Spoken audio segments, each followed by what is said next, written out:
화천대유가 갈수록 좀 이재명에게 많은 해명이 나오고 있지만 불리해져 가고 있는 것 같아요.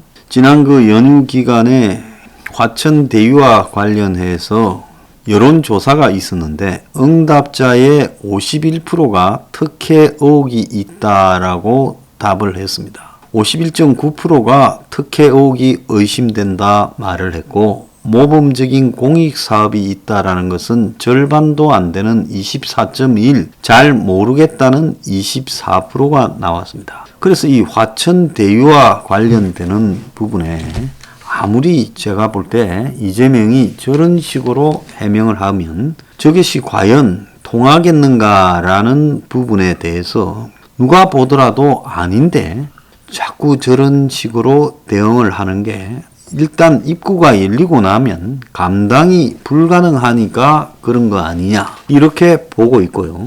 자, 그저께 그러니까 추석 전날인 9월 20일 월요일 날 경찰이 화천대유 대표를 소환해서 조사를 했다는 겁니다. 그래서 화천대유의 이 자금 중에 수상한 자금 흐름이 있다고 금융정보분석원이 지금 화천대유에 대해서 이 경찰청에 공문을 보냈습니다. 그래서 몇 달 전에 수상한 자금 흐름이 발견되어서 경찰이 추적 조사를 하고 있고, 현재는 입건 전 조사 단계라고 지금 이야기가 나오고 있습니다. 그래서 이성문 화천대유 대표를 불러서 조사를 했는데 인지수사부서인 진흥팀으로 배당을 했다고 하고요. 이 회사와 자신 간의 이 채권 채무 관계라고 말을 하고 있지만은 지금 이성문이 한 말 중에 재밌는 말이 있습니다. 자본금이 겉으로는 5천만 원이지 금융기관의 프로젝트가 성사되기 전까지 350억을 투자했다라고 말을 했습니다. 자, 이 350억 투자했다는 말을 잘 들으세요. 변호사 출신입니다. 이성문이는 이 부동산 전문 변호사 출신이에요. 횡담도 휴게소를 2013년 초까지 맡았고, 대주주 김만배 요청으로 사업 총괄을 했고, 이재명은 법정에서 한번 본 게 다다라고 말을 했습니다. 자, 이재명은 의혹을 제기한 김기현 국민의동당 원내대표 등 3명을 경찰에 고발했습니다. 자, 이 이성문이는 화천대유와 천화동인을 돌아가면서 대표를 지낸 부동산 전문 변호사라고 김만배 주변에 한 명 있다는 그 사람입니다. 그래서 성균관 대학 법대를 졸업했고 지금 성대 졸업한 사람이 관련자 7명 중에 4명이나 있다고 하죠. 자, 근데 이 이성문이가 9월 20일 날 인터뷰를 했는데 권순일, 박영수는 대주주 친분으로 영입을 했다. 이재명과 관련이 없다라고 말을 했습니다.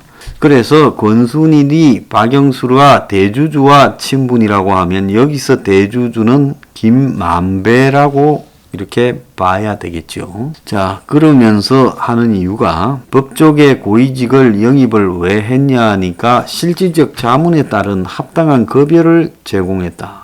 언급된 인사들 이외에 고문이 더 있다. 불법 로비하려면 공식 자리 왜 줬겠냐. 대주주들은 이재명과 개인적 친분이 없다라고 이렇게 이성문이가 이야기를 했습니다. 자, 이성문이 부동산 전문 변호사라고 알려져 있어요. 자, 김만배는 사업 공고 7개월 전에 이재명을 이렇게 인터뷰한 사실이 있고, 이성문이는 법조계 고위 인사를 통한 로비를 한 게 없다라고 말하며 부정 거래는 1도 없다. 대주주는 대학 선배인 성대노원 김만배지만 갱령에는 관계하지 않았고 2015년부터 갱령은 전적으로 내 몫이었고 내가 가장 잘 안다. 이렇게 말을 하고, 그래서 친분으로 모인 인사일 뿐 유착 의원은 없다. 하다 보니 이렇게 됐다라고 이야기를 하죠. 급료는 얼마나 좋냐니까 권 전 대법관과 박영수 특검은 사회적 지위를 감안해 한 달에 1,500만 원 정도, 연봉으로 2억 정도 들었고, 강찬우 전 지검장은 매달 수백만 원 정도 줬다. 그리고 또 원유철 전 대표는 이 원유철이도 법조계 출신이 아닌데 고문을 맡았죠. 원유철이가 미래한국당이라고 비례대표 정당에 파견 가서 잠깐 대표를 맡았기 때문에 그렇게 부르는 겁니다. 김만배가 원유철로부터 사업 진행에 있어 사람 관계에 대한 자문을 받았고 원유철은 월 1,000만 원 정도 받았다. 이렇게 말을 했습니다. 그런데 권순일하고 강찬우는 이재명 선거법 위반 사건, 거기에는 대장동 사건도 있었는데 이것과 인연이 있는데 박영수는 여권 인사 핵심들과 뿌리가 깊은 사람 아니냐. 그래서 결국 사업 과정에서 화천대유가 이재명의 인맥에 대해서 뭐 좀 봐주려고 한 게 아니냐니까 그런 일이 거의 없다라고 말을 하고 있습니다. 이재명과 인연이 있었으면 민간 개발로 갔을 거다. 뭐 사업자 이야기를 믿을 필요는 없고요. 그런데 화천대유의 고문료를 수수한 1년에 2억쯤 수수한 권순일은 사후 뇌물죄에 해당이 될 수 있지요. 이재명을 무죄 때리는데 앞장서고 그렇게 1년에 한 2억이나 고문료를 받았다면 사후 뇌물죄에 될 수 있다라는 거고, 화천대유 곳곳에 법조인이 있는데 전 대법관 권순일, 전 검사장 강찬우, 현직 의원 곽상도, 그리고 비법무법인의 강남의 변호사, 그것도 천화동인 4호 사내 이사고, 시법무법인의 또 강남의 변호사도 천화동인 6호의 사내 이사고, 자, 화천대유의 대표인 김만배는 머니투데이 부국장을 지냈고 법조계를 오래 출입했고 이 사건이 터지면서 그만뒀습니다. 박영수가 있고 권순일이가 있고 강찬우가 있고 곽상도가 있고 원유철도 여기에 있었습니다. 그래서 하나의 회사에 굉장히 빡빡한 인맥들이 거물처럼 있었죠. 자, 이재명을 변호했던 강찬우 전 검사장은 화천대유의 법률 자문을 했다. 참 웃기는 이야기입니다.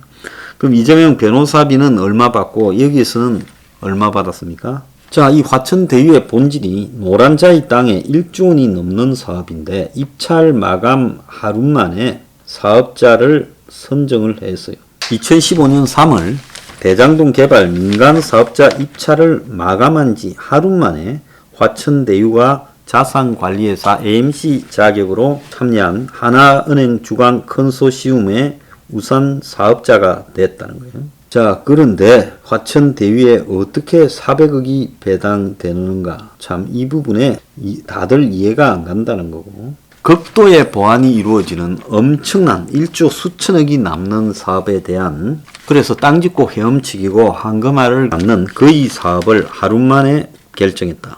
자, 요것도 의문입니다. 그런데 공공이 5,500의 이익을 확보했다 하지만은 민간으로 단독 개발했으면 더 얻었을 거다 하지만은 화천대유와 SK증권이 3년간 4,040억을 벌었고 그거 외에도 일부 시행을 해서 총 6천 수백억을 벌었고 앞으로도 몇천억 더 벌 거라고 하고, 화천대유가 5개 블록을 수의 계약으로 매입해서 주택 사업을 직접 했고 입찰 참가 업체가 3곳인데 화천대유만 자산관리 회사가 들어 있었다고 가점을 20점을 더 받았다는 겁니다. 그래서 입찰 참여 회사의 항목에 자산관리 회사라는 부분을 턱 넣어 가지고, 그래서 다른 컨소시움 2개는 AMC 관련 계획을 내지 않았는데 이 AMC 배정이 20점으로 전체 평가 항목 1000점 만점 중에는 낮았지만은 금융업계에서는 배점 항목을 채우지 않는 것은 이해가 가지 않는다. 그래서 의도적으로 둘러리 썼느냐라는 이야기까지 나오고요. 화천대유 설립 일주일 뒤에 자산관리사 포함되는 가점이라는 공모가 떴고, 자, 그래서 컨소시움 3곳 중에 성남의 뜰만 거기에 해당이 됐고, 공모일 이후 설립사도 가능이라고 하면서 특정 회사 내정을 위한 절차로 의심을 받았다는 겁니다. 자, 그런데 성남도시개발공사 관계자들의 이딴 정언이 나오고 있는데요. 이걸 사업을 할 때 민간을 통제할 장치가 필요하다라는 반발이 제기됐는데, 그런데 민간 업계가 적정 기준 이상으로 개발 이익을 과도하게 독식하는 것이 부당하다고 저항이 있었는데, 이재명이 측근인 유동규가 이걸 깔아뭉갰다는 겁니다. 그래서 유동규는 이 성남도시개발공사를 이재명이가 이 사업을 하려고 만들었고 그 사업의 기획본부장으로 핵심인 사람이었습니다. 자, 이 유동규는 이 사업을 잘해줘서 그런가 경기관광공사 사장으로 가 있죠. 자, 기자가 2014-2015년 대장동 개발사업 사업 구조를 어떻게 할 것인지 설계 과정에서 실무자들하고 기획본부장 유동규가 굉장히 부딪혔다는 거예요. 핵심 쟁점이 플러스 알파, 즉 적정 기준 이상의 개발 이익이 나왔을 때 이걸 어떻게 할 건가에 대해 민간 기업이 과도하게 가져가는 것에 대해서는 나중에 문제가 될 수 있다 하니까 유 씨가 실무진을 질타하고 고성까지 질러댔다는 거예요. 그래서 대장동 개발 사업을 다른 부서로 넘겨버린다까지도 했고, 그래서 담당 부서가 다른 부서로 실제 넘어갔다는 겁니다. 말 안 들으니까요, 밑에 있던. 그래서 그 다음부터는 1조 5천억 남겨먹는 대장동 사업이 일사천리로 진행되어서 성남도계공이 사업제안서 하루 만에 성남의 뜰을 사업자로 선정을 했고, 그래서 3월 달에 선정했고 7월 달에 설립이 되어서 시행사로 사업을 수행했고, 또 우선 협상자가 선정될 시기에 성남도시개발공사 사장직은 공석이었는데 초대 사장이 물러나고 사장직대로 유동규가 대장동 개발을 진두지휘를 했다는 거예요. 그래서 심사평가위원, 즉 누구를 뽑을 건가 하는 사업계획서를 심사한 평가위원도 유동규가 영향을 강하게 미치는 개발공사 내부 간부들로 했다는 거고, 유동규는 2009년에 분당의 모 아파트 리모델링 추진위 조합장을 맡았고 2010년에 이재명이 성남시장이 되자 인수위 도시건설분과 간사를 지냈고 성남시설공단 기획본부장, 도시개발공사 기획본부장을 했고 이재명이 지사가 되니까 경기관광공사 차관급으로 중용이 되었다는 거예요. 자, 화천대유가 땅도 싸게 사서 일반 판매 가격의 65% 수준을 지금 했다 했죠. 자, 그래서 이 싸게 산 용지의 아파트를 분양을 해가지고 분양 매출이 총 1조 1000억 정도가 나왔고, 그래서 분양 원가를 제외한 누적 분양 수익이 2352억으로 이 화천대유와 천하동인이 가져간 배당금 4040억과 합쳐서 총 6300억이라는 거예요. 그래서 공공의 탈을 쓴 민간 개발 사업이다, 이렇게 했고, 권순일이 참여한 이재명이 재판 기록에도 대장동이 2번이나 나왔다는 겁니다. 자, 이재명의 재판의 핵심이 대장동과 관련된 과장된 이야기가 선거법 위반했다라는 부분이 있었죠. 자, 그리고 이제 이 사건에 오늘 이제 들어온 내용 중에 보면 아까 이성문이라고 이 부동산 전문 변호사가 했던 말 중에 350억을 투자했다라는 이야기가 있었죠. 이성문이의 인터뷰에서 나왔죠. 그런데 그걸 갖다가 메꿔주는 이야기가 하나 나왔습니다. 굿모닝 충청이라는 언론에 화천대유는 SK그룹 A씨 소유고, 이 A라는 사람이 SK그룹과 긴밀한 관계를 가지고 있는데, 그래서 그 SK그룹의 이 관계가 깊은 키넴 파트너스라는 투자회사를 통해서 총 350억 가량의 돈을 댔다는 겁니다. 그러니까 이걸 SK 정권이 7명으로부터 이 자본금 3억을 신탁받아 있다라고 쇼를 했는데 그거는 바지들로 위장한 거고 그래서 실제 회사 흔적도 없잖아요. 천화동인 1호부터 7호까지 가요. 그래서 그거는 SK그룹에 관계되는 사람이 아무런 담보도 없이 350억이나 되는 돈을 이 키넨 파트너스에서 빌렸다는 겁니다. 그러면 이 키넨 파트너스에 총 한 400억의 돈을 준 사람은 개인 A씨라는 거예요. 그래서 이 A는 누구냐? 키넨 파트너스를 지배하는 개인이고 화천대유 경영진에게 불법을 갖다가 지시할 수도 있는 사람이고 실질적으로 화천대유를 지배한 사람이다.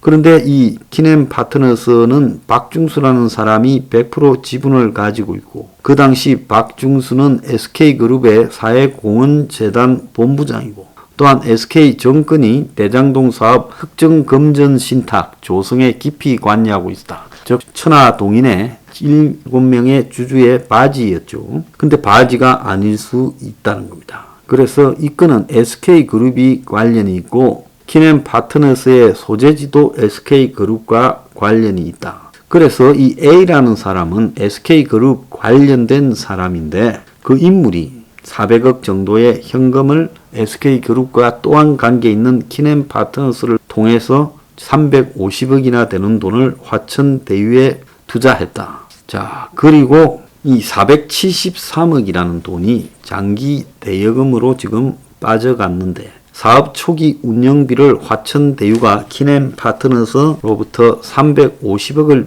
빌려서 사업을 충당했고 그래서 키넨 파트너스가 액면 950억 상당의 수익권 정서를 가지고 프로젝트 수익에 참여했다는 겁니다.